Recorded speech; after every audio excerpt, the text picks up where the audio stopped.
किसी ने बड़ी कमाल की बात कही है कि अगर आपको वो फसल पसंद नहीं जो आप काट रहे हैं तो उन बीजों की जांच कीजिए जो आप बो रहे हैं।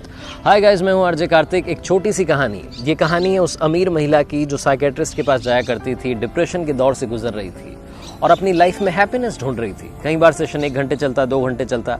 एक दिन इन मैडम ने जाकर के डॉक्टर साहब से सवाल किया कि डॉक्टर साहब, ऐसा क्या है कि इतने पैसे होने के बाद भी मेरी लाइफ में हैप्पीनेस नहीं आ रही है।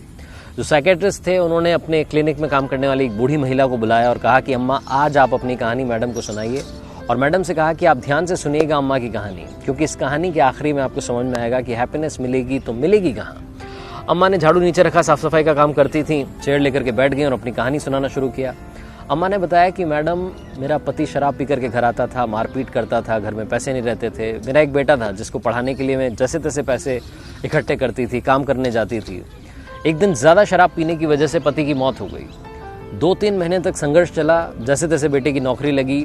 3 महीने के बाद में एक दिन बेटा घर आ रहा था और रोड एक्सीडेंट में उसकी भी मौत हो गई। मुझे लगा कि मेरी ज़िंदगी ख़त्म हो गई है, मेरे जीने की कोई वजह नहीं बची है। मैं मरने के तरीके ढूंढने लगी, यहाँ तक कि मैं पटरी तक पहुँच गई और उस दिन मैं हिम्मत नहीं कर पाई मरने की, वापस लौट करके घर आ गई। एक दिन ऐसे ही काम करके साफ़ सफाई का घर पहुँच रही थी तो मेरे पीछे पीछे बिल्ली का एक बच्चा चलने लगा और वो बच्चा चलते चलते चलते मेरे घर के दरवाजे तक आ गया। उस बिल्ली के बच्चे को जब मैंने अपने घर के दरवाजे तक देखा तो मुझे लगा कि इसको शायद भूख लगी है। बाहर बहुत ठंड थी तो मैं उस बच्चे को लेकर के अंदर आ गई। मेरे घर में थोड़ा सा दूध था, मैंने कटोरी में दूध रखा, बिल्ली के बच्चे के सामने रखा तो बिल्ली का बच्चा झट से चट कर गया।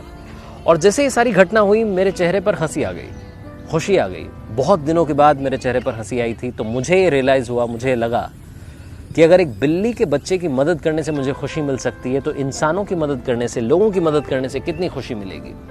उस दिन के बाद से मैंने अपने आस पड़ोस के लोगों की मदद करना शुरू किया। एक भाई साहब बीमार थे, उनके लिए बिस्किट्स बना करके लेकर के गई। एक भाई साहब अस्पताल में भर्ती थे, उनके लिए खाना बना करके लेकर के गई। कुल मिलाकर के मैंने जितने लोगों की मदद हो सकती थी उतने लोगों की मदद करना शुरू किया। मुझे एक बात समझ में आई कि ज़िंदगी में खुशी ढूंढने से नहीं बल्कि दूसरों को खुशी देने से मिलेगी। ये कहानी जैसे ही अम्मा सुना रही थी, ख़त्म कर रही थी, उनकी आंखों में आंसू आ गए। मैडम को समझ में आ गया कि दुनिया में सिर्फ पैसा हैप्पीनेस नहीं दे सकता। जब तक आप हैप्पीनेस शेयर नहीं करेंगे आपकी लाइफ में डबल हैप्पीनेस नहीं आएगी। अगर आप टीचर हैं तो मुस्कुराते हुए क्लासरूम में जाइए। अगर आप हाउसवाइफ हैं तो मुस्कुराते हुए खाना बनाइए, खाना खाने वाले को स्वाद आएगा, खाना बड़ा अच्छा बनेगा। अगर आप बिजनेसमैन हैं तो अपने कर्मचारियों से, अपने एम्प्लॉयज़ से खुश होकर के बात कीजिए, हंस कर के बात कीजिए। बांटनी है तो मुस्कान बांटिए। ज़िंदगी में खुशी का यही एक सीक्रेट है। आरजे कार्तिक आपसे ये कहता है, कर दिखाओ कुछ ऐसा कि दुनिया करना चाहे आपके जैसा। और याद रखिए, हर सोमवार सुबह 9:30 बजे मेरे चैनल पर एक नई कहानी।